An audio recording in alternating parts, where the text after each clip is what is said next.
வணக்கம் நண்பர்களே! இன்னைக்கு நம்ம அழகே அழகு சீரியல்ல ரேவதியோட ஒரே காமெடி தாங்க.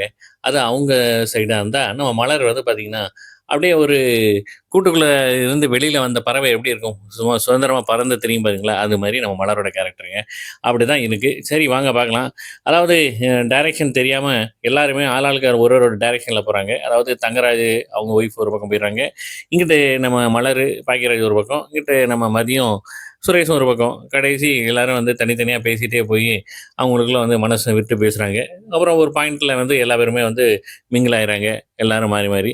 அதுக்கப்புறம் எங்க போலாம் அப்படின்ட்டு பேசிட்டு இருக்கும்போதே வந்து இதுக்கு போலாம், இங்கே போட்டிங் போலாம் அப்படின்னு சொல்ல, தங்கராஜுக்கு விருப்பம் இல்லாட்டினாலும், இவங்க சொன்னதுனால சரி வர்றேன் அப்படிங்கிற மாரி போறாப்ல.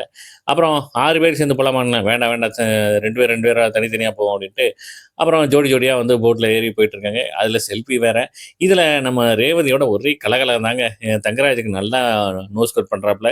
தங்கராஜும் வந்து சரி நம்ம ஒய்ஃப வந்து நம்ம பார்த்துக்கணும் அப்படிங்கிற அந்த ஒரு அக்கறையும் இருக்கு சொன்னாலும், நல்லா அவங்களோட காமெடி வந்து சூப்பராவே போச்சுங்க. இங்கிட்டு நம்ம மலரோட ரொமான்ஸ் யாரு பாக்கியராஜோட அந்த ரொமான்ஸ் நல்லாவே போச்சு.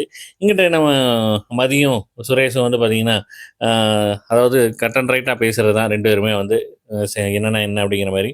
அதெல்லாம் முடிஞ்சு வெளியில வந்து துப்பாக்கி சூடு நடக்குதுன்னு பார்க்க, அப்ப தங்கராஜ் வந்து கரெக்ட்டா சுட்டுறாப்புல. அப்புறம் மலர் சுடணும்னு சொல்லும்போது, கரெக்ட்டா சுட முடியாம தத்தளிக்க அந்த நேரம் சுரேஷ் வந்து இப்படி சுடுங்கன்னு சொல்லி பண்ணி விட்டுறாப்புல. சூப்பரா பண்ணிடுறாப்புல. அதோட முடியுங்க. பார்க்கலாம்.